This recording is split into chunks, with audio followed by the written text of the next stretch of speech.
Sarah knelt in the dust of Dry Ridge's town square while men bid on 7 years of her life, and the highest offer for a 17-year-old girl born without a voice was $15.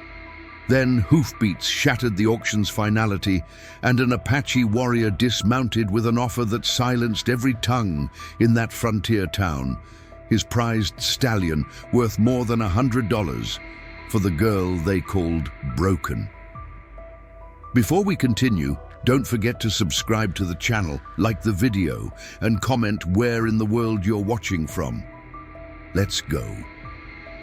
In the dusty heart of Dry Ridge, Colorado, beneath a sky bleached white by the merciless summer sun of 1867, a young woman knelt in the dirt, with her head bowed and her hands bound loosely before her.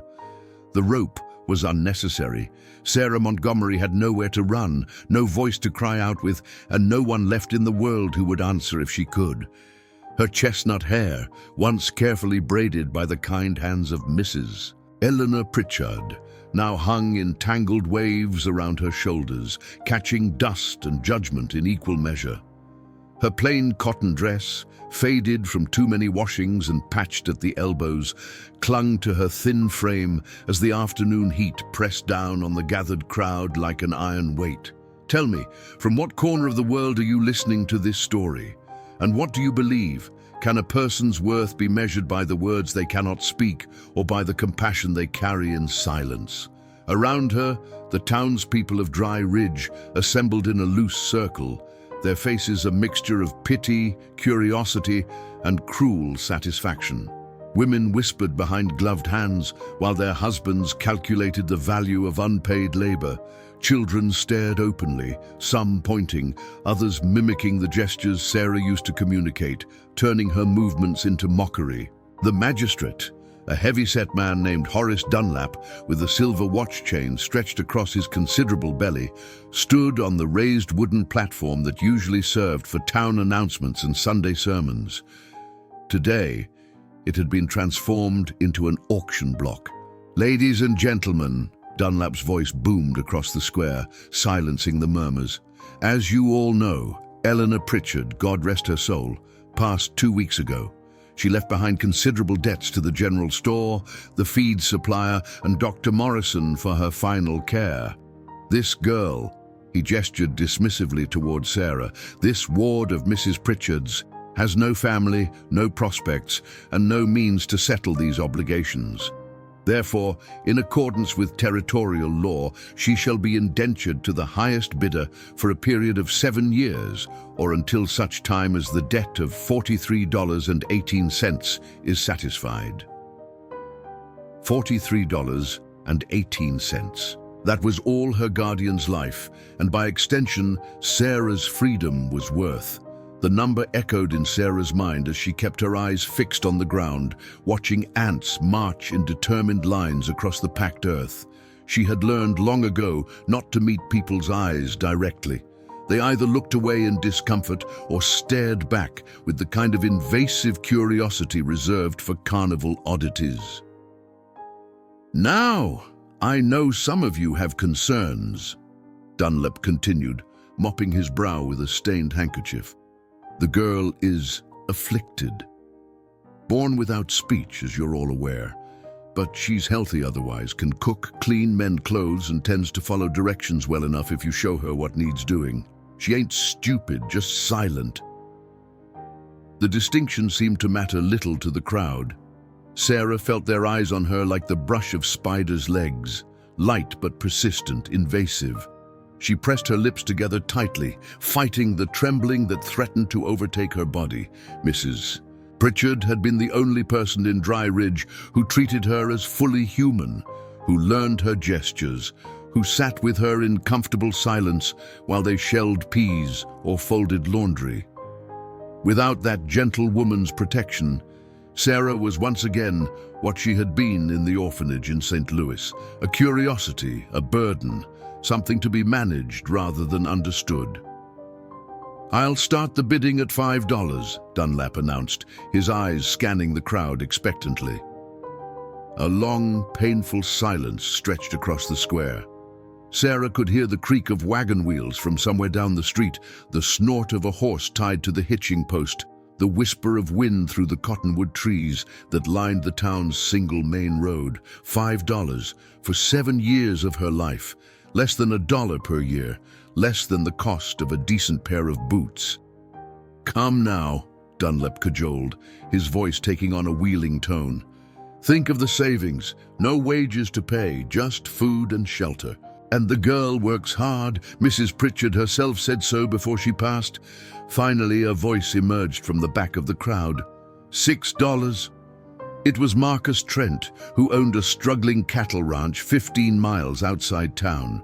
Sarah had seen him in church on Sundays, always with a flask hidden in his coat pocket, always with eyes that lingered too long on women and girls alike. The crowd murmured its approval or disapproval. It was hard to tell which. $6. Dunlap seized on the bid like a drowning man grabbing driftwood. $6 from Mr. Trent. Do I hear 7?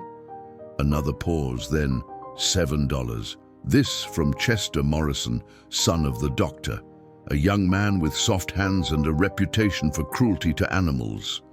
Sarah's stomach clenched with fear.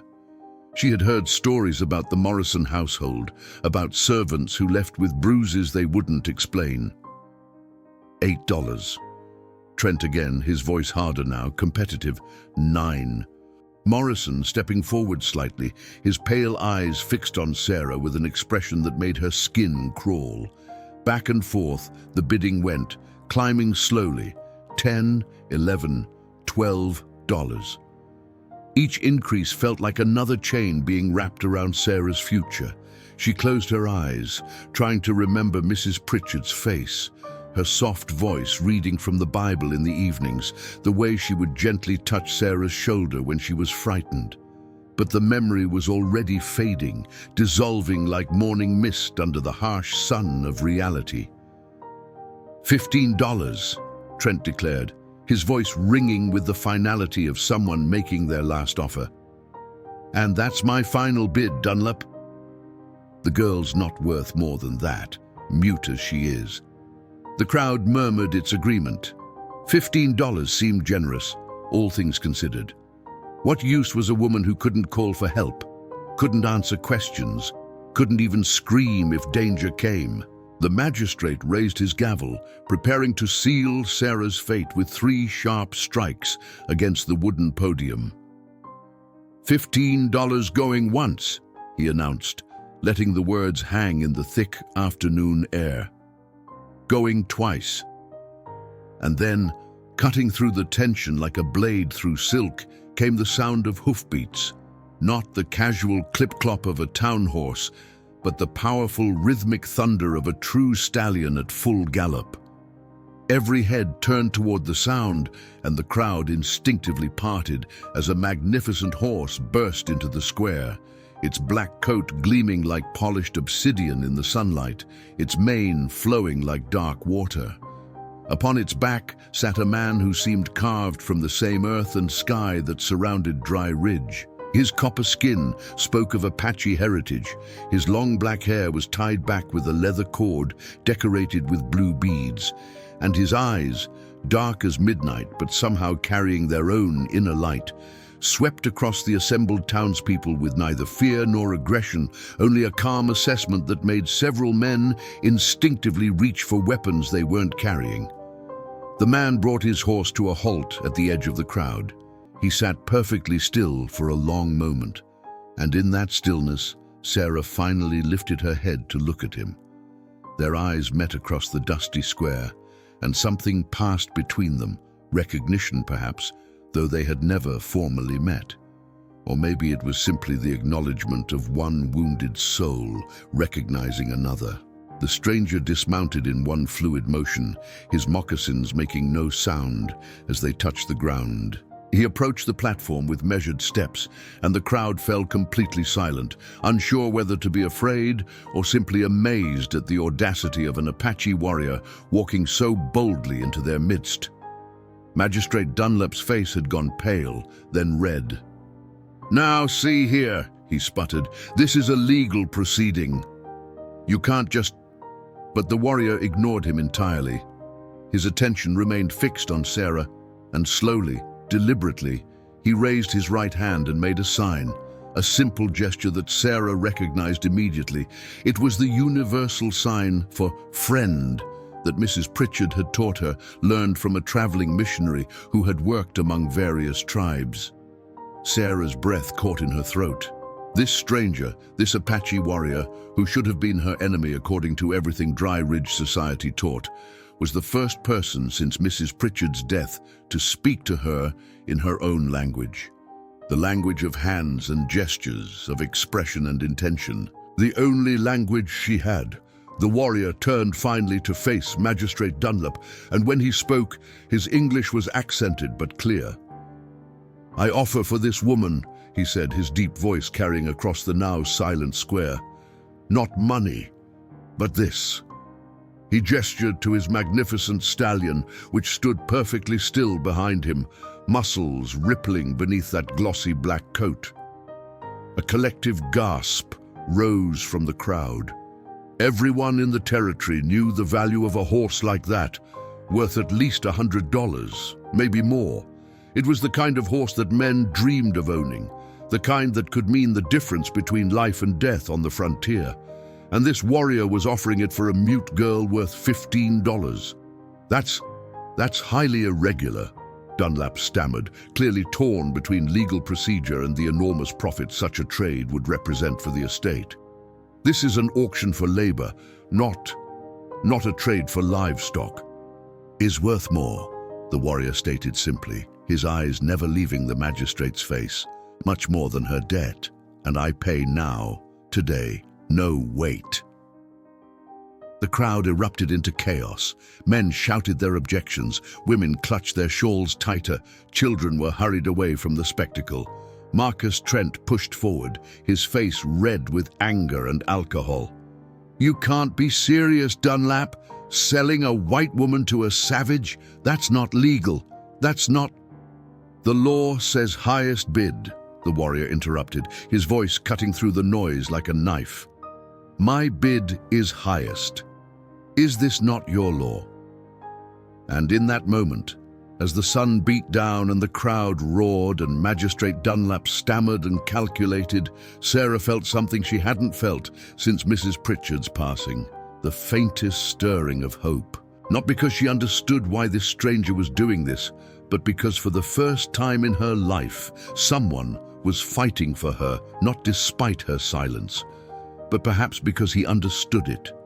The afternoon sun climbed higher, casting shorter shadows across the dusty square of Dry Ridge, and 17-year-old Sarah Montgomery knelt in the dirt, waiting to discover whether her future would be written by hatred or by an unexpected act of compassion from the last person anyone expected. As chaos erupted around her, men shouting, women gasping, Magistrate Dunlap sputtering about procedures and protocols, Sarah's mind retreated into memory, the way it always did when the present became too overwhelming. She had learned this survival skill early in the cold grey halls of St. Catherine's Orphanage in St. Louis, where silent children were often forgotten children, and forgotten children sometimes survived longer than those who drew attention. She had been left at St. Catherine's as an infant, wrapped in a flour sack with nothing to identify her except a scrap of paper pinned to the cloth that read simply, "Sarah, born without voice, please care for her." "I cannot." No surname, no date, no explanation of why a mother would abandon a child for something as simple as silence.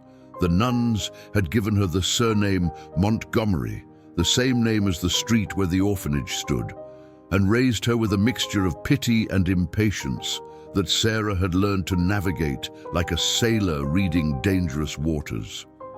Sister Agnes, the head matron, had been convinced that Sarah's inability to speak was a punishment from God for some unnamed sin, either the child's or her unknown mother's. She had forced Sarah to sit through hours of prayer, as if divine intervention might suddenly grant her a voice. When that failed, Sister Agnes had tried more practical and more painful methods. Sarah's hands still bore faint scars from the ruler that had struck them whenever she attempted to communicate through gestures. "God gave you hands to work, not to make a spectacle of yourself," Sister Agnes would say, her thin lips pressed into a line of perpetual disapproval. But there had been moments of kindness too, small lights in the darkness of institutional life. Sister Maria, the youngest nun, had secretly taught Sarah to read and write when she was 6 years old, sneaking into the dormitory after lights out with a slate and chalk. "Your voice is in your hands and your mind," Sister Maria had whispered, her own hands guiding Sarah's across the slate, forming letters, then words, then entire sentences. "Don't let anyone tell you that silence means emptiness." Those lessons had saved Sarah in more ways than one. By the time she was 12, she could read better than most of the other orphans, could write in a neat, careful script, and had developed her own system of gestures and expressions that allowed her to communicate complex thoughts to anyone patient enough to pay attention. The problem was that patience was a rare commodity in St. Catherine's, and even rarer in the world beyond its walls. When she turned 14, the orphanage had tried to place her with various families seeking household help. Each placement had ended in failure. The Hendersons had sent her back after a week, complaining that they couldn't have a servant who wouldn't answer when called. The Bradfords had kept her for 3 months before Mrs. Bradford decided that Sarah's silence was unnerving and made her uncomfortable in her own home. The Williamses had been the worst. Mr. Williams had drunk heavily, and his eldest son had developed an interest in Sarah that made her skin crawl. When she had tried to communicate her discomfort to Mrs. Williams through frantic gestures and written notes, the woman had accused her of lying and attention-seeking. Sister Maria had wept when Sarah returned from the Williams household with a bruise on her cheek and terror in her eyes. That night, the young nun had made a decision that would change everything. She had written to her sister, Eleanor Pritchard, who lived in the frontier territories and had recently lost her own daughter to cholera. "She needs someone who will see her, truly see her," Sister Maria had written, "and I think perhaps you need someone to see as well. You would be good for each other." Eleanor Pritchard had arrived at St. Catherine's 3 weeks later, a sturdy woman in her 50s, with kind eyes and hands weathered by frontier life. She had sat across from Sarah in the visitor's parlor, studying her with an intensity that might have been frightening if not for the gentleness behind it. Then, without warning, Mrs. Pritchard had begun to move her hands, making gestures that Sarah recognized immediately, basic sign language used by some of the Plains tribes, adapted for communication with those who couldn't hear or speak. Sarah's eyes had filled with tears. Mrs. Pritchard had smiled and continued, her hands forming simple phrases. "I am Eleanor. I want to know you. Will you come home with me?" For the first time since her unknown mother had abandoned her wrapped in a flour sack, Sarah had felt wanted. Not needed for labor, not tolerated out of obligation, not pitied for her affliction, but genuinely wanted. She had nodded so vigorously that her hair had fallen from its pins, and Mrs. Pritchard had laughed, a sound like water over stones, clear and refreshing. The 3 years Sarah had spent in Mrs. Pritchard's small house on the edge of Dry Ridge had been the happiest of her life. Eleanor had continued teaching her sign language, expanding her vocabulary until they could have entire conversations without Sarah writing a single word. She had taught her to cook properly, to tend a garden, to recognize the medicinal properties of prairie plants. But more than that, Eleanor had given her something precious, the sense that her silence was not a flaw to be overcome, but simply a different way of existing in the world. "Some people fill the air with words they don't mean," Eleanor had told her once, her hands moving gracefully as she signed. "You speak only truth because you speak only when necessary. There's honor in that, Sarah. Never forget it." But Eleanor had developed a persistent cough last winter, one that no amount of herbs or doctor's visits could cure. Sarah had watched helplessly as the woman who had saved her grew weaker, thinner, her skin taking on a translucent quality like paper held up to light. The debts had piled up, medicine from Dr. Morrison, special foods from the general store that Eleanor could no longer afford, the services of a nurse during the final painful weeks.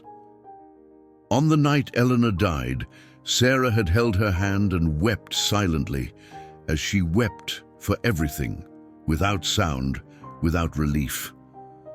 Eleanor's last words, whispered so quietly that Sarah had to read her lips, had been, "You are not broken. Remember that. You are whole, exactly as you are." Now, kneeling in the dust while men argued over her future, Sarah clung to those words like a lifeline. The Apache warrior with his magnificent horse was still standing before Magistrate Dunlap, waiting with infinite patience, while the crowd surged and shouted around him. His eyes found hers again across the chaos, and in them, Sarah saw something that reminded her of Eleanor. Recognition. Not pity, not discomfort, not the desire to fix her, but simple recognition of who she was. And for the second time in her life, Sarah felt something dangerous bloom in her chest, hope. Takoda stood perfectly still amid the chaos, his feet planted firmly in the dust of Dry Ridge, his eyes never leaving the young woman who knelt bound before the auction block. The townspeople surged around him like water around a stone, their voices raised in outrage and confusion, but he paid them no attention. He had learned long ago to ignore the noise of those who feared what they did not understand. He knew this woman, not her name, not her history, but the essence of who she was. He had seen it 3 months ago, on a day when the world had nearly taken something precious from him. It had been early spring, when the last snow still clung to the shadowed places beneath the pines. Takoda had been riding east from his people's winter camp, following the creek that fed into the river near Dry Ridge. His stallion, Marco, which meant bear in his language, for the horse's strength and courage, had been his companion for 5 years, raised from a colt, trained with patience and respect. Marco was more than a horse. He was a brother, a partner, an extension of Takoda's own spirit. They had been crossing a rocky stretch when Marco's hoof had caught in a crevice hidden by late-season mud. The stallion had gone down hard, thrashing in pain and fear, and Takoda had felt his own heart nearly stop as he heard the sickening crack of bone. He had managed to calm Marco, speaking softly in Apache, running his hands over the horse's trembling flanks. The leg wasn't broken, thank the spirits, but it was badly wrenched, and Marco couldn't put weight on it. Takoda had been faced with an impossible choice. His people's camp was 2 days' walk to the west. The white man's town was less than a mile east. He hated going near Dry Ridge. The settlers there had made their hostility toward his people abundantly clear. But Marco needed water, needed rest, needed care that Takoda couldn't provide alone in the wilderness. He had half carried, half walked the limping stallion toward the creek that ran behind the town, staying well away from the buildings, hoping to avoid detection. They had reached the water's edge just as Marco's legs began to buckle with exhaustion. Takoda had been preparing to lower him to the ground when he heard a sound, not a voice, but the soft rustle of skirts through grass. He had turned, hand instinctively moving toward the knife at his belt, and found himself facing a young woman with chestnut hair and eyes the color of creek water in sunlight. She carried a wooden bucket, clearly on her way to fetch water from the creek. For a moment they had simply stared at each other, frozen in mutual surprise. Takoda had expected her to scream, to run, to do what white women always did when confronted with an Apache warrior.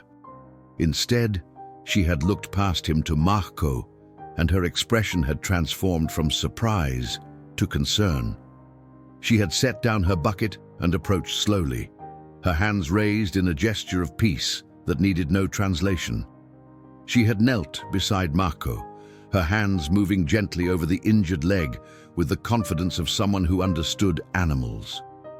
Then she had turned to her bucket, scooped water into her cupped hands, and offered it to the suffering horse. Mako had drunk gratefully, and she had repeated the gesture again and again until the bucket was empty. Then she had done something that had stunned Takoda completely.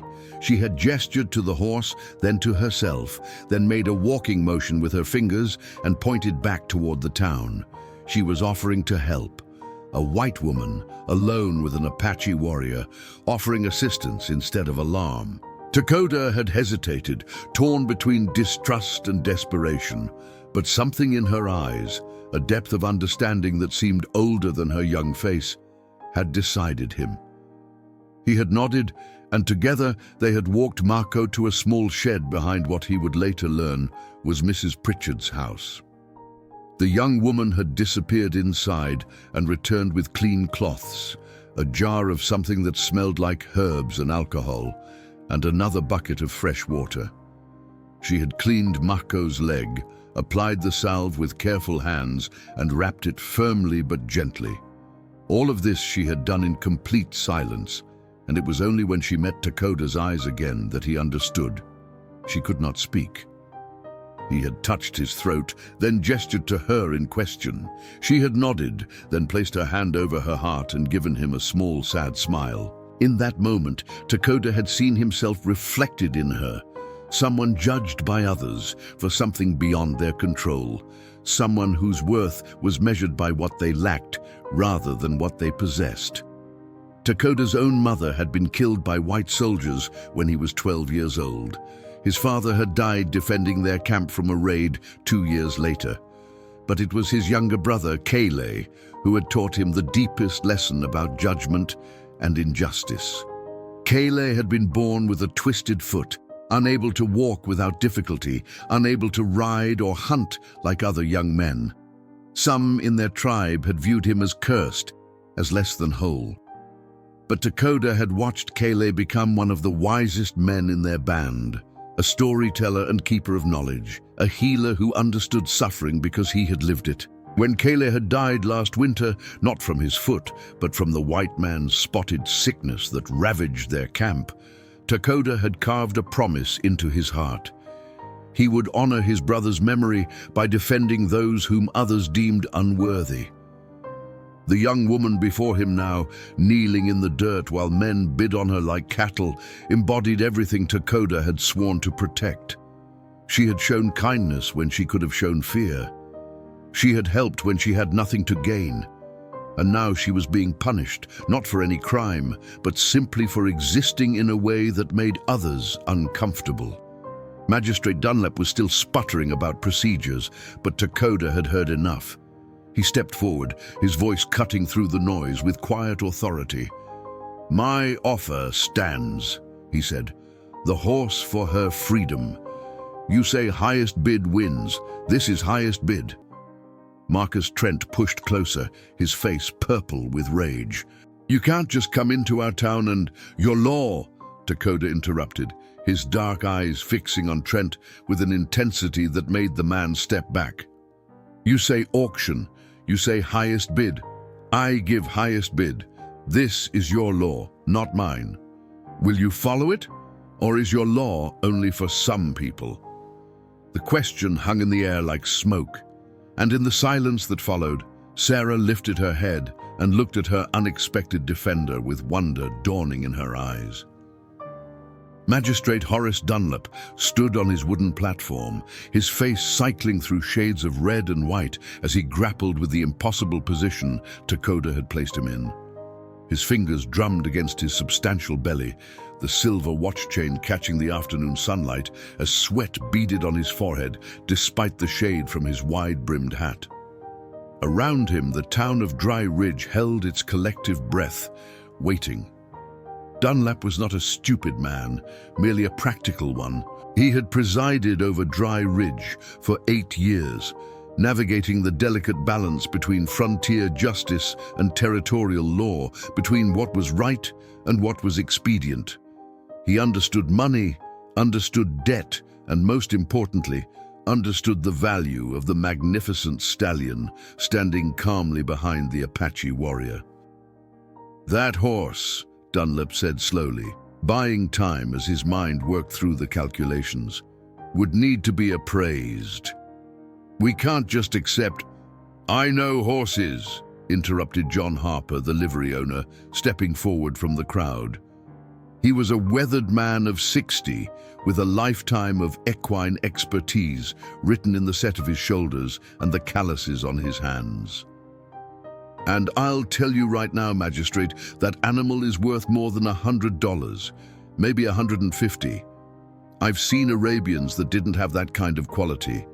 He paused, then added with obvious reluctance, "The Indian's bid is legitimate. It's more than enough to cover Eleanor's debts, and then some." The admission sent a ripple through the crowd. Harper had no love for the Apache. Everyone knew his son had been killed in a raid 5 years back. But his integrity as a horseman outweighed his prejudice. If he said the stallion was worth that much, it was worth that much. Chester Morrison pushed forward, his pale face flushed with anger. "This is insanity. You're going to hand over a white woman to a savage because of a horse? What about decency? What about the law?"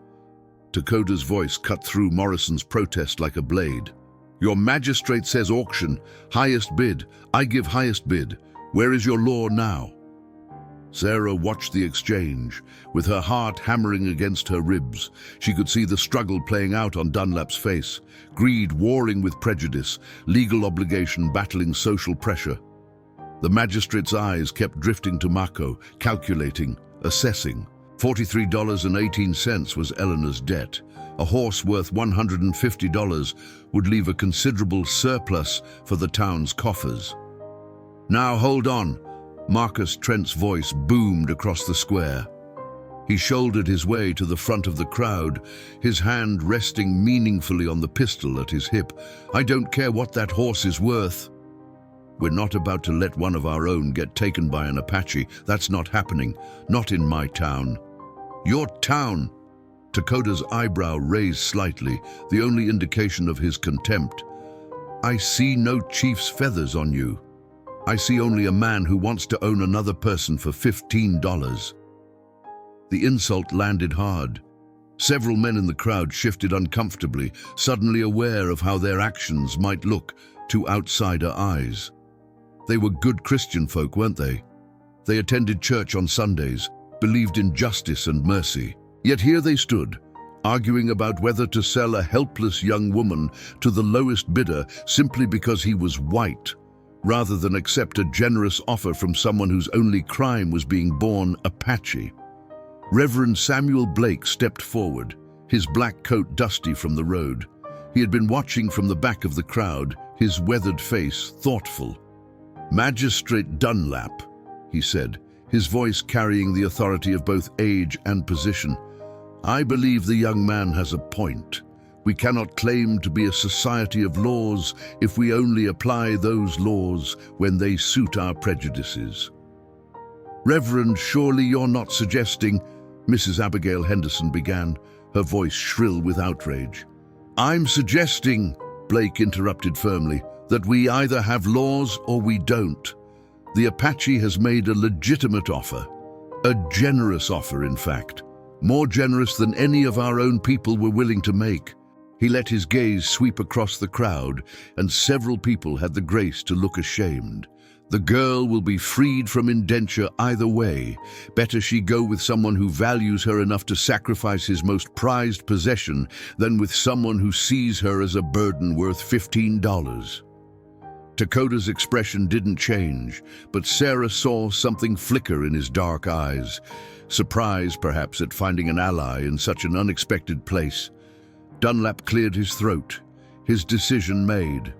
"The Apache's offer is accepted," he announced, his voice carrying across the suddenly silent square. "The horse will be appraised by Mr. Harper, and any surplus after Mrs. Pritchard's debts are satisfied will go to the town fund. The girl's indenture papers will be signed over to—" He paused, realizing he didn't know the warrior's name. "Dakota," the Apache supplied, "of the Mescalero people." "To Dakota of the Mescalero," Dunlap finished, relief evident in his voice now that the decision was made and couldn't be unmade. Marcus Trent's face contorted with rage. "This isn't over," he spat, his hand still on his pistol. "You're making a mistake, Dunlap. All of you are making a mistake." But even as he spoke, men were already moving forward to inspect Marco, to marvel at the quality of the horse that had just changed hands.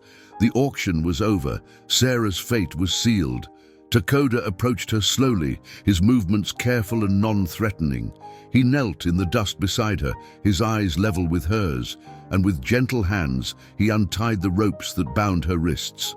The moment the rope fell away, Sarah rubbed her wrists, staring at this stranger who had just traded his most valuable possession for her freedom. "You are safe now," Takoda said softly in English, then repeated the phrase in his own language, his hands making the signs she had used with Marco months ago. "No one will hurt you." And for the first time since Mrs. Pritchard's death, Sarah believed it. The sun had begun its descent toward the western horizon, painting the sky in shades of amber and rose. When Sarah took her first steps away from everything she had ever known, her small bundle of possessions, a change of clothes, Mrs. Pritchard's worn Bible, a wooden comb, and the slate Sister Maria had given her years ago, hung from her shoulder in a cloth sack that suddenly felt impossibly heavy. Takoda walked beside her, leading Marco by a rope halter that John Harper had provided after the transfer was made official. The magnificent stallion, now belonging to the town of Dry Ridge, had been handed over with a solemnity that bordered on ceremony. Takoda had pressed his forehead against Marco's neck for a long moment, whispering words in Apache that Sarah couldn't understand, but whose meaning she felt in her bones. "Goodbye, brother, goodbye." The townspeople lined the main street as they passed, a gauntlet of staring eyes and whispered judgments. Some faces showed pity, others disgust, still others a confusion that mirrored Sarah's own feelings. Mrs. Henderson clutched her shawl tighter and turned away as they approached. Young Thomas Reed, who used to help Mrs. Pritchard with heavy lifting, offered a small, sad wave that Sarah returned with trembling fingers. Clara Jenkins, the seamstress who had sometimes traded fabric scraps for Sarah's mending work, stepped forward suddenly, pressing a small package into Sarah's hands before anyone could stop her.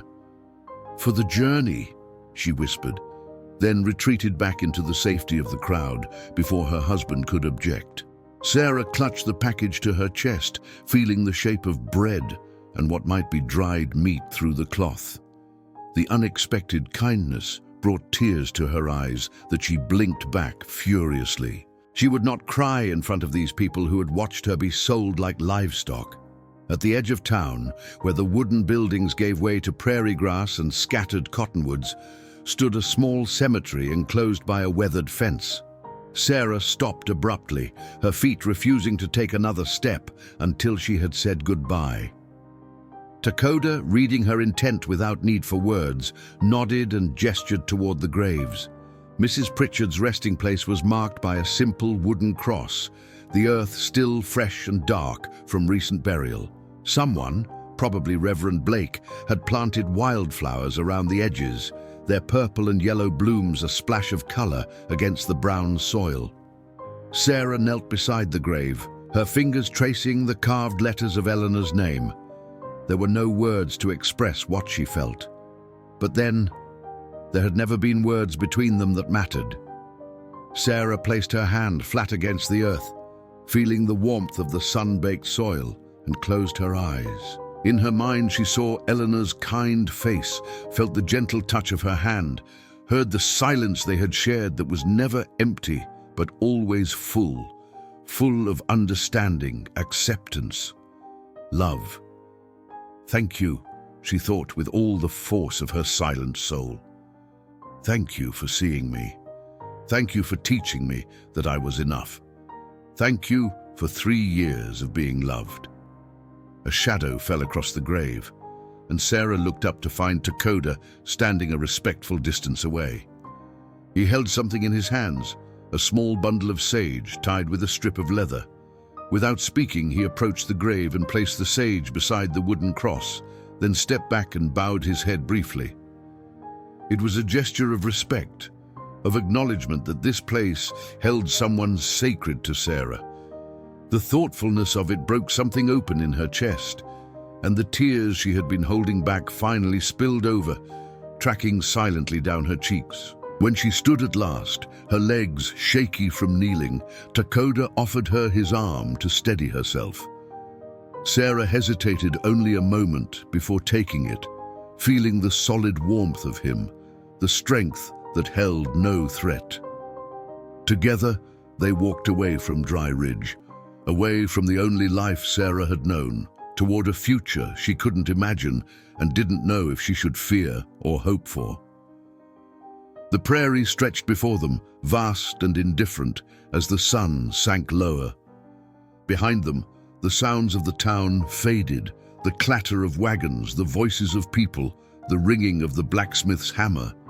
Ahead lay only the whisper of wind through grass and the rhythmic sound of their footsteps on the hard-packed earth. After an hour of walking in silence, Takoda stopped near a small creek lined with willows. He gestured to a fallen log, indicating Sarah should rest, then set about gathering wood for a fire with efficient, practiced movements. Sarah sat, her muscles aching from tension more than exertion, and watched him work. He moved with a grace that spoke of someone completely comfortable in the wilderness, someone for whom the land was not enemy, but home. When the fire was crackling gently, he sat across from her and pulled out a leather pouch from which he extracted dried meat and what looked like cornmeal cakes wrapped in leaves.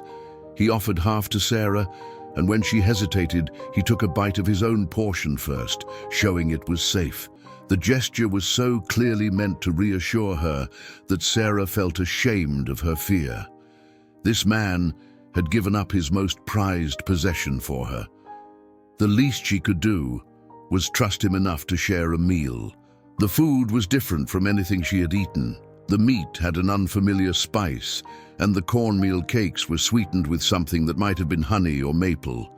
But it was good, and she realized she hadn't eaten since the morning. As darkness fell and stars began to prick the sky like silver needles through blue cloth, Takoda finally spoke. "Tomorrow we reach my people's camp," he said, his English careful but clear. 3 hours walk, north along creek." He paused, then added, "They will have questions. About you, about why I brought you." Sarah's hands moved before she could stop them, the gesture automatic. "Why did you?" Takoda's eyes followed her movements, and a small smile touched his lips. "You speak with hands," he observed. "My brother also. He could not walk well, used hands to talk sometimes." His own hands moved in a simple sign, the Apache gesture for thank you, and Sarah's breath caught. "You helped Mako," Takoda continued. "You saw pain. You helped. Did not see enemy. Did not see different. Just saw pain." He met her eyes across the firelight. "Most people cannot see past fear. You can. That is rare. That is valuable." The words settled over Sarah like a blanket, warming places inside her that had been cold for so long. She pulled out her slate and chalk, writing carefully in the firelight. "I was afraid today. At the auction. I am still afraid now." Takoda read her words, then nodded. "Fear is not weakness. Fear and still helping anyway. That is courage." He added more wood to the fire, then pulled out a rolled blanket from his pack and handed it to her. "Sleep now. You are safe. I keep watch." Sarah wrapped herself in the blanket, which smelled of wood smoke and sage, and lay down on the soft grass near the fire's warmth. Above her, the stars wheeled in their ancient patterns, and for the first time in weeks, exhaustion overcame fear. As she drifted towards sleep, she heard Takoda's voice, soft and low, singing something in his own language, a song that needed no translation, for its melody spoke of protection, of journeys, of finding home in unexpected places. And Sarah, who had been without a home for so long, allowed herself to believe just for a moment that perhaps she might find one after all. The Apache camp appeared as they crested a low rise just after dawn, smoke from morning fires rising like prayers into the pale sky. Sarah's steps faltered as she took in the scene below. A collection of wickiups arranged in a loose circle, their frames covered with hides and brush, horses grazing in a nearby meadow, and people moving about with the easy rhythm of early morning routines. It was so completely different from anything she had known that for a moment, fear nearly overwhelmed her. Takoda noticed her hesitation and stopped, allowing her time to gather her courage. "My people," he said simply, then added with quiet honesty, "some will welcome you, some will not. This is truth I cannot change." Sarah nodded, her throat tight. She had expected no less. If the white people of Dry Ridge could barely tolerate her, why should these people feel any differently? She was an outsider in every possible way, by race, by culture, by her inability to speak. The only thing that gave her courage to take the next step was the solid presence of Takoda beside her and the memory of his words from the night before. Fear and still helping anyway. That is courage. As they descended toward the camp, a young boy spotted them and ran ahead, shouting in Apache. Within moments, people began emerging from their dwellings, drawn by the commotion. Sarah felt dozens of eyes upon her, assessing, judging, questioning. She kept her head up, remembering Mrs. Pritchard's words. "You are not broken. You are whole, exactly as you are."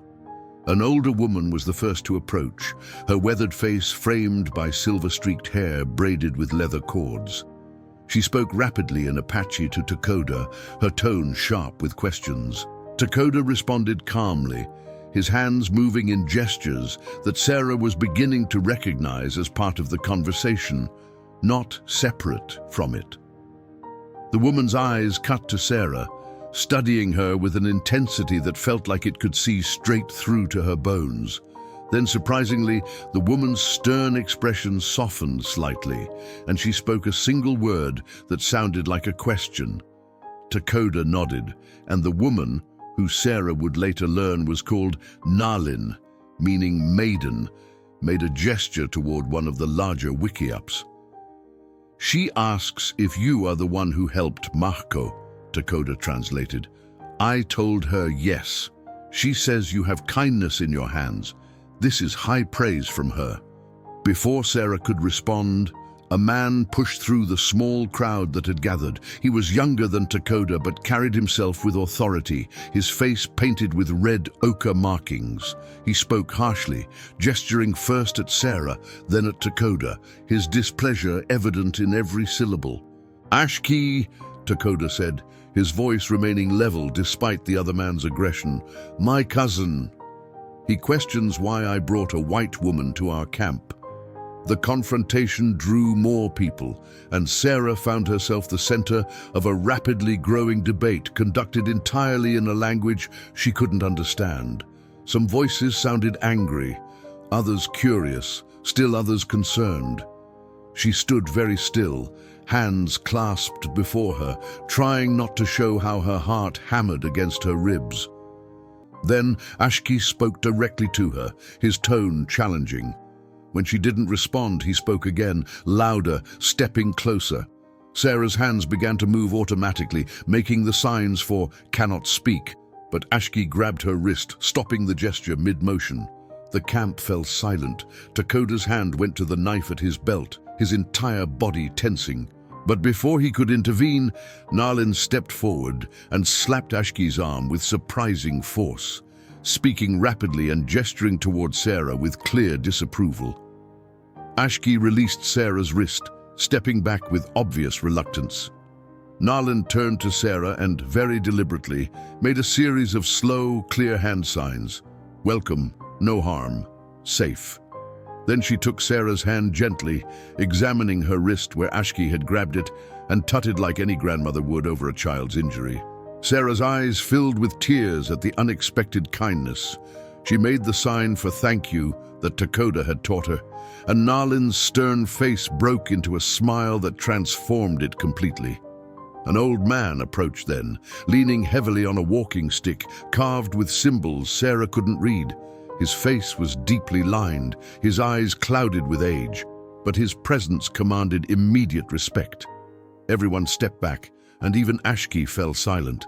The elder spoke to Takoda in a voice like wind through dried grass, then turned his attention to Sarah.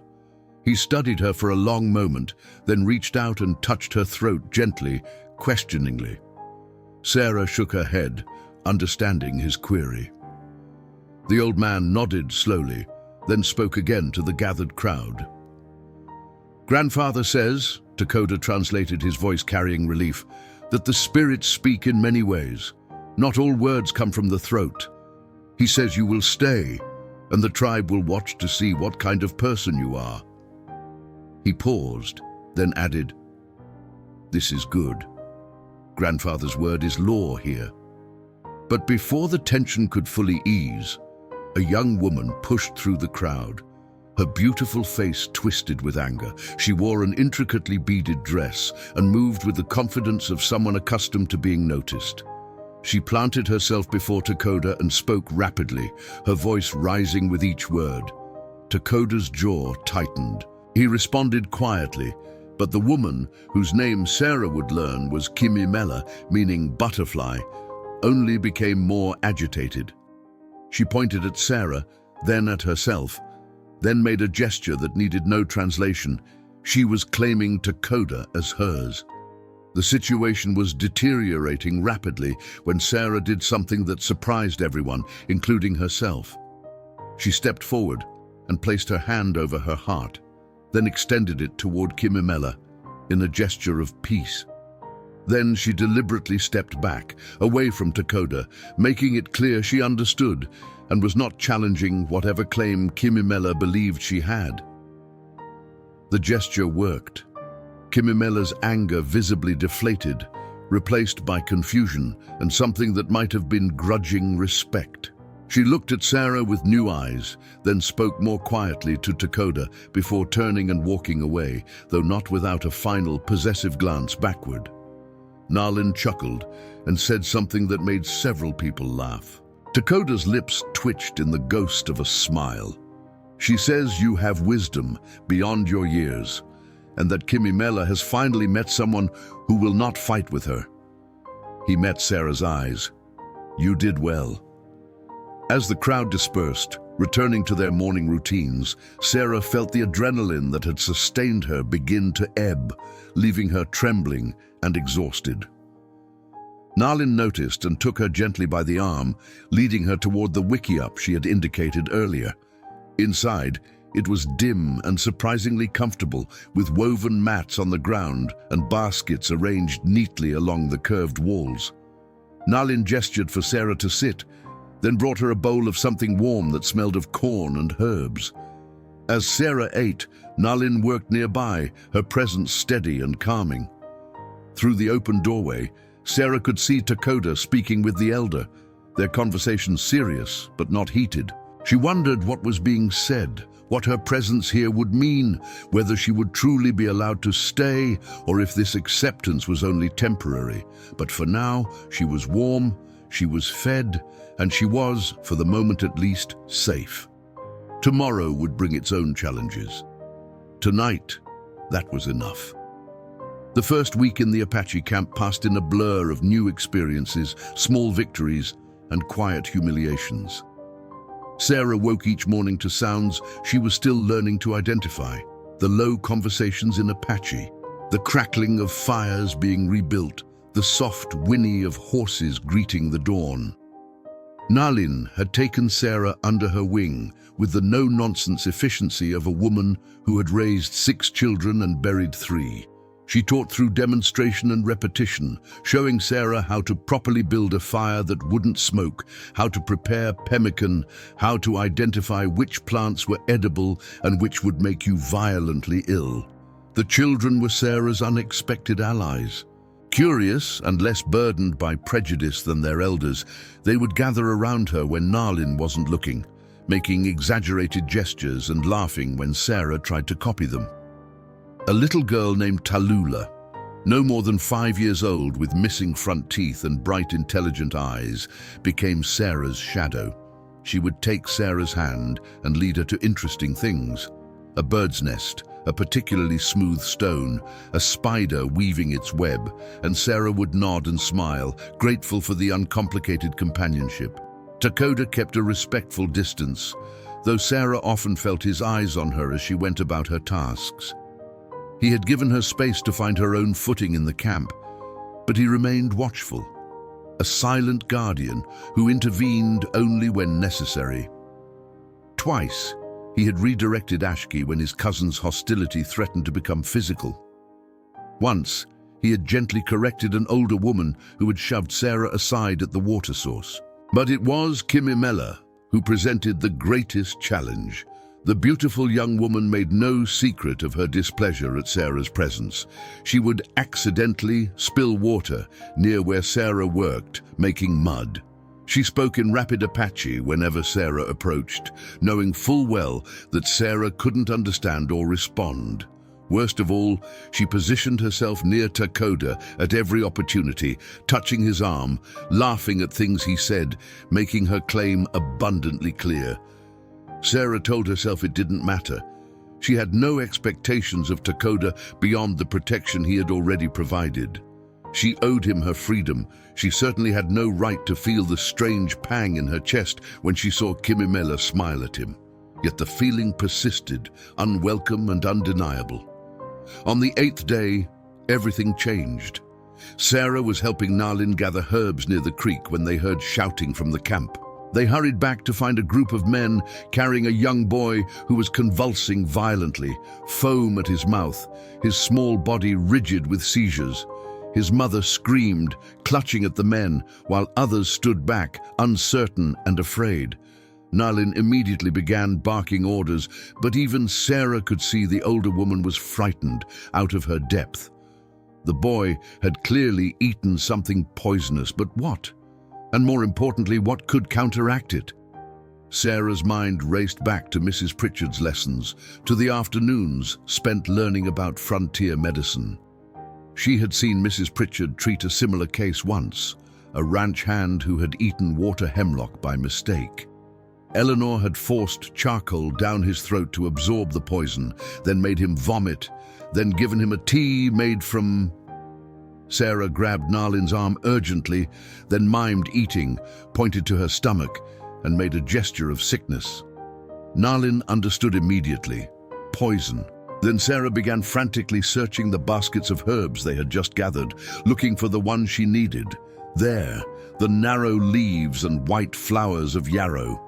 She had no way to explain what she needed to do, no words to convince them to trust her. So she did the only thing she could. She grabbed her slate and chalk from the pouch at her waist and drew quickly. A plant, crude but recognizable. An arrow pointing to a cup. Another arrow to the boy's mouth.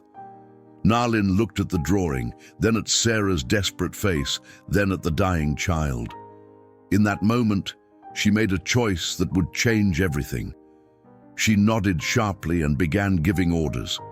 Sarah worked with shaking hands, crushing the yarrow into a paste, mixing it with water from a heated pot.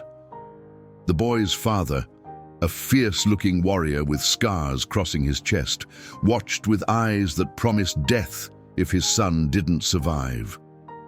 Sarah forced herself not to think about that, focusing only on what needed to be done.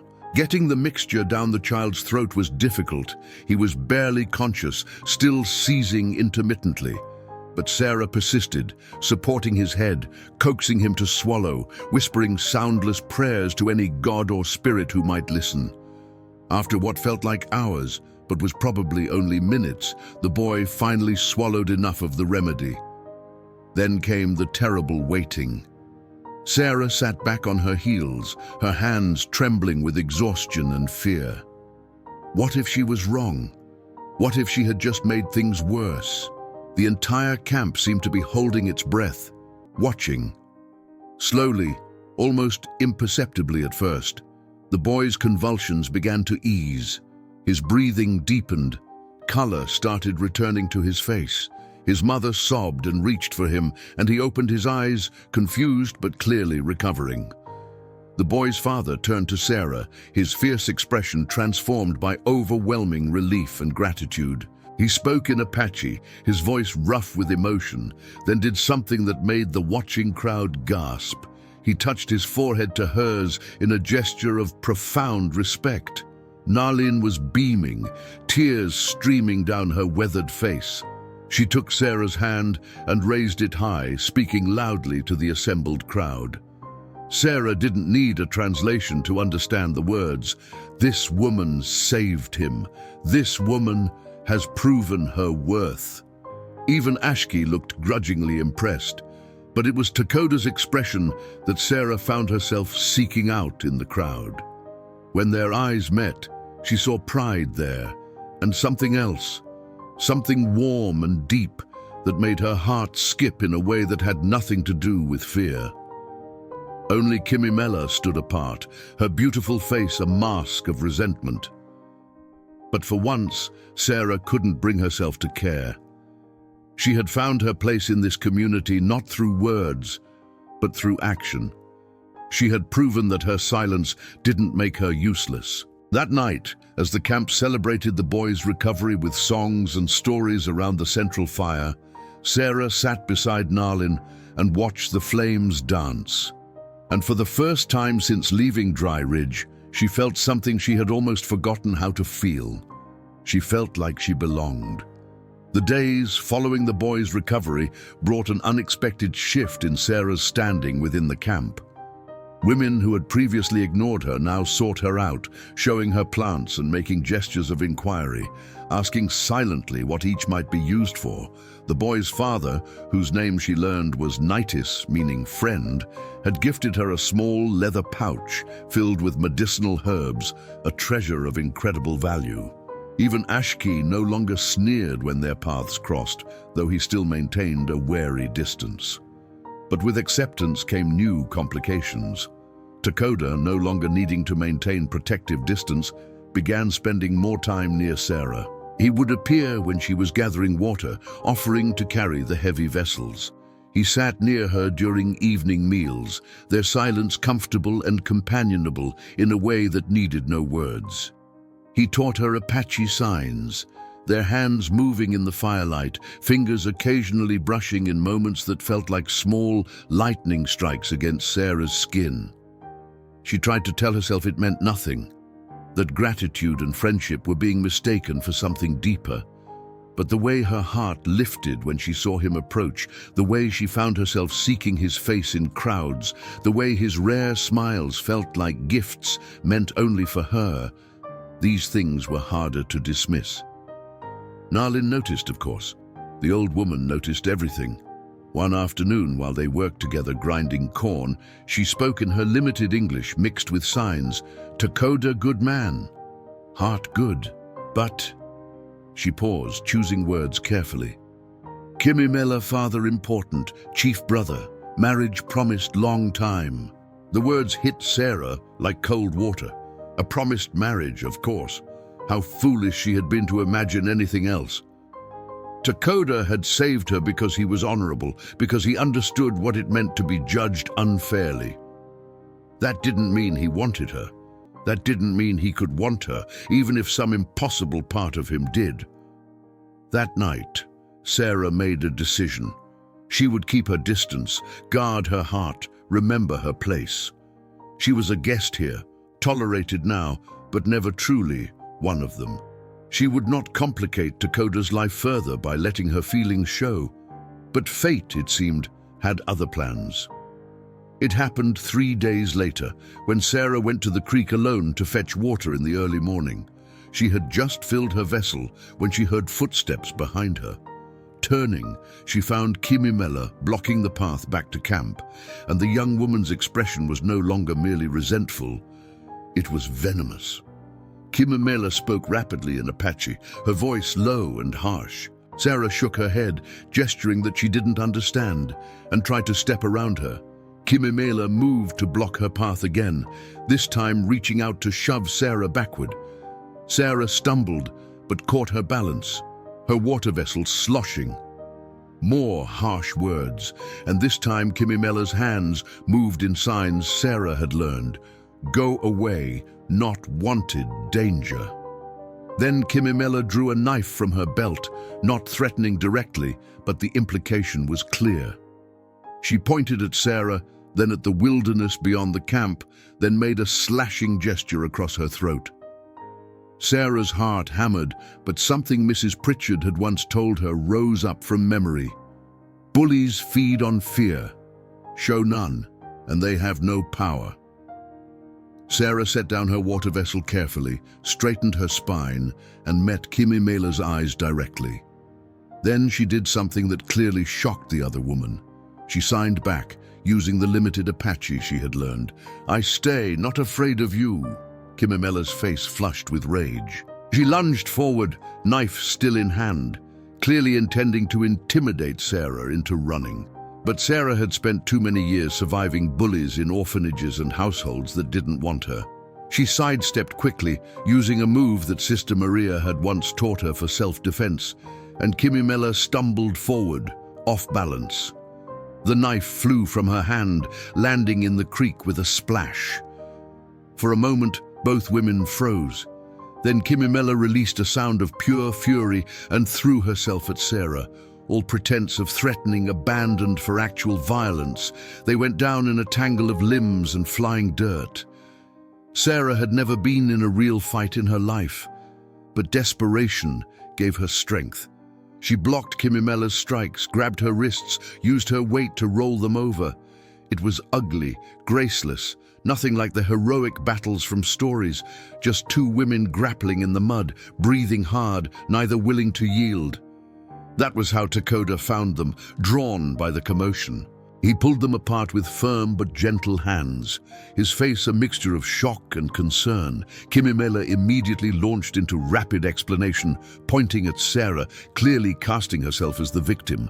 But Sarah had witnesses she hadn't seen. Narlin and two other women had been gathering plants nearby and had heard the confrontation. They stepped forward now, speaking firmly to Takoda, gesturing to illustrate what they had witnessed. Kimimela's face went from triumphant to pale as she realized her lies were being exposed. Takoda's expression hardened as he turned to Kimimela. He spoke quietly, but the words clearly struck like blows. Kimimela's eyes filled with tears of rage or shame or both, and she spat something at him before turning and running back toward camp. Takoda knelt beside Sarah, who was still sitting in the dirt, covered in mud, her dress torn at the shoulder. His hands hovered over her, checking for injuries without quite touching. "Are you hurt?" he asked, his voice tight with concern. Sarah shook her head, then reconsidered and pointed to her ribs where Kimimela's elbow had connected painfully. Takoda's jaw clenched, and something dangerous flickered in his eyes. "She had no right," he said firmly. "I will speak to her father. This will not happen again." He helped Sarah to her feet, his hands steady and warm on her arms. "You are under my protection. Always. Do you understand?" Sarah met his eyes and saw something there that made her breath catch. Not just protectiveness, but something deeper, more personal. She nodded slowly, and for a long moment they stood there, covered in creek mud, surrounded by witnesses, yet somehow alone in a space made only of their shared gaze. Narlin cleared her throat pointedly, breaking the spell. She said something in Apache that made Takoda step back, though his eyes never left Sarah's face. Whatever was building between them, impossible, complicated, undeniable, could no longer be ignored or dismissed. The storm within had broken, and nothing would be the same. The council fire burned high that evening, casting long shadows across the gathered elders, as the entire camp assembled to witness what everyone knew would be a reckoning. Sarah sat beside Narlin, her ribs still aching from the confrontation, her hands folded tightly in her lap to keep them from trembling. Across the circle, Kimimela sat with her father, a broad-shouldered man named Kuruk, whose authority in the tribe was second only to the old grandfather's. His face was stone as he listened to the testimony. The grandfather spoke first, his voice carrying despite its age-roughened quality.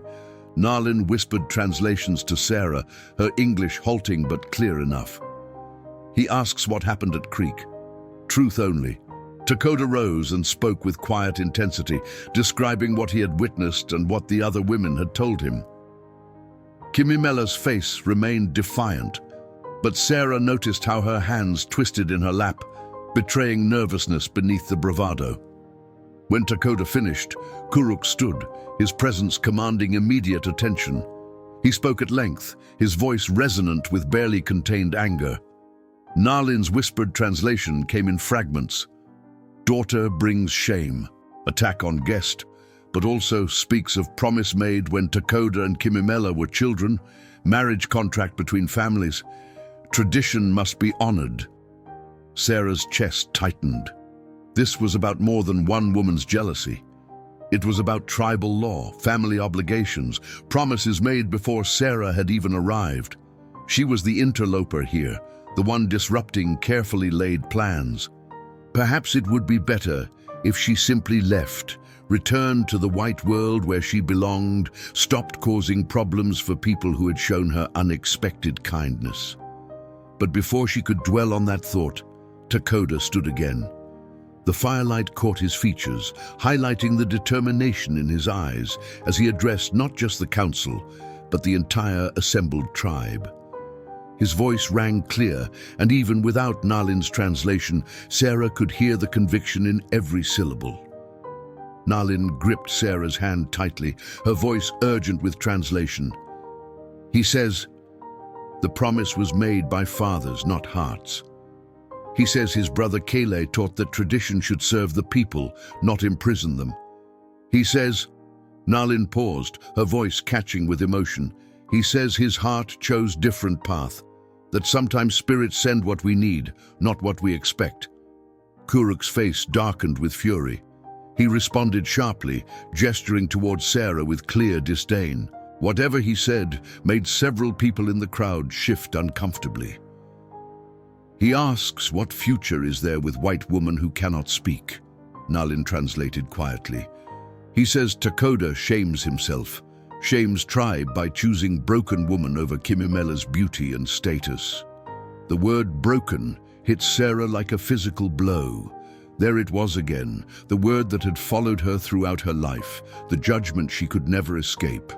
Broken, less than, not enough. But then, Takoda did something that made Sarah's heart stop. He walked across the circle, past the elders, past the grandfather himself, and knelt before Sarah. In front of everyone, he took her hands in his and spoke directly to her in English, his voice carrying to every corner of the gathering. "You are not broken," he said, his dark eyes holding hers with an intensity that made the rest of the world disappear. You saved a child's life without words. You faced Kimimela's knife without running. You left everything you knew to walk into a world you did not understand, and you did not break. He squeezed her hands gently. You do not need voice to be heard. Your actions speak louder than any words. Then he switched to Apache, still holding her gaze, and Nalin translated through tears. He asks if you will choose this life. With him, with his people. He says he knows it is hard, knows you have sacrificed much already. But he asks, will you stay? Sarah's vision blurred with tears. Every eye in the camp was on her, waiting for her response. She thought of Mrs. Pritchard's words, "You are whole, exactly as you are."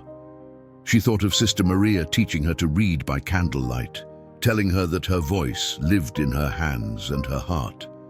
She thought of every time someone had dismissed her, pitied her, tried to auction her off as property. And then she thought of Takoda, giving up Mako, his most prized possession, for a stranger. She thought of his patience, his respect, the way he had never once tried to fix her silence, but had simply accepted it as part of who she was. Sarah reached up and touched Takoda's face gently, feeling him lean into her palm. Then she turned to face the grandfather, the council, the assembled tribe. Her hands moved in the signs Takoda had taught her, slow and deliberate so everyone could understand. I choose to stay. I choose him. I choose this life. The grandfather was silent for a long moment, his clouded eyes moving between Sarah and Takoda. Then, slowly, he began to smile. The old man rose with effort, leaning heavily on his carved walking stick, and the entire camp fell into reverent silence. He shuffled forward until he stood before Sarah and Takoda, still kneeling together, their hands intertwined. The grandfather spoke, his voice carrying the weight of decades of wisdom, and Nalin translated in hushed, reverent tones. He says, when he was young, his people and the white people spoke different languages, wore different clothes, prayed to different spirits. They feared each other because they did not understand. But he once met a white doctor who saved his daughter's life using plants the Apache had taught him. That doctor could not speak Apache, but his hands were gentle, his eyes kind, and his actions spoke truth. The old man placed a weathered hand on Sarah's head, then on Takoda's. He says the spirits care nothing for skin color or spoken words. They see only the heart, and he sees two hearts that speak the same language, the language of courage, of honor, of love, that chooses sacrifice over selfishness. The grandfather turned to address Kuruk and Kimimela directly, his tone sharper now.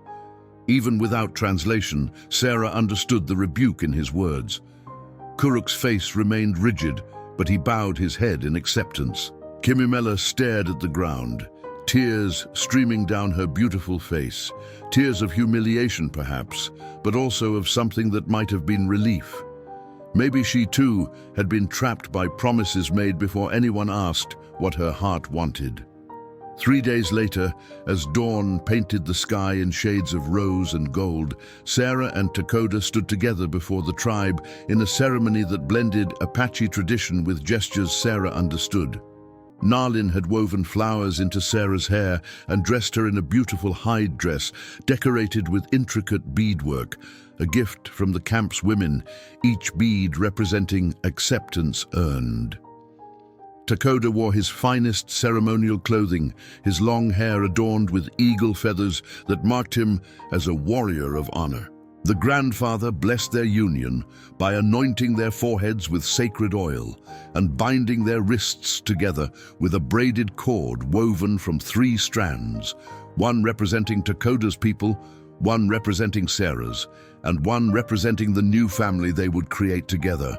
No words were spoken that Sarah couldn't understand. The ceremony was conducted in gestures, in symbolic actions, in the universal language of commitment and love.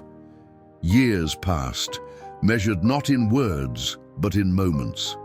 Sarah learned to move through the Apache world with confidence, her hands speaking poetry and signs, her knowledge of healing growing under Nalin's patient tutelage. She became known among neighboring tribes as the silent healer, a woman whose medicines could cure what others could not, whose gentle presence brought comfort to the sick and dying. Takoda proved equally adaptable, learning to bridge the gap between his people and the white settlements. When tensions arose, he became the voice of reason, the translator of intentions, the man who could see worth in both worlds. Together, they created something remarkable, a small community where Apache and white settlers traded fairly, shared knowledge, and raised children who grew up speaking multiple languages, honoring multiple traditions, understanding that differences could strengthen rather than divide. Their first child, a daughter they named Eleanor after Mrs. Pritchard, was born with a voice that rang like bells. Their second, a son they called Kayla after Takoda's brother, was born deaf but learned to communicate with the same signs his mother used, growing up to become a bridge between the deaf and hearing in both communities. Their children learned that love could cross any divide, that silence could be its own form of eloquence, and that the greatest courage was choosing compassion over fear. On quiet evenings, Sarah and Dakota would sit together watching the sunset, their hands intertwined, their silence comfortable and complete. They had learned long ago that the deepest conversations happened without words, in the touch of a hand, the meeting of eyes, the steady presence of someone who truly sees you. Sarah sometimes thought back to that day in Dry Ridge when she had knelt in the dust, believing her life was worth only $43.18. She thought of the magnificent horse that Dakota had traded for her freedom and how that single act of sacrifice had changed both their lives forever. Some might say Dakota paid too much for a woman who couldn't speak, but they would be wrong. He hadn't bought a woman, he had recognized a soul, and in doing so, he had found his own. The world is full of people who measure worth in words, in status, in the things that can be easily quantified. But the greatest gifts often come wrapped in unexpected packages, from unlikely sources, in moments when we choose to see beyond what makes us comfortable to recognize what makes us human. Sarah and Dakota's story reminds us that love doesn't need a shared language. It needs shared understanding. That courage isn't the absence of fear, but the choice to act despite it. That sometimes the most powerful voices belong to those who speak without sound. If this story touched your heart, tell us in the comments, what did Sarah and Dakota's journey teach you about love, courage, and acceptance? And if you made it all the way to the end, write the words, "true seeing," so we know you believe, as they did, that the heart sees what the eyes often miss. Don't forget to look at the other powerful stories we've shared in the cards above.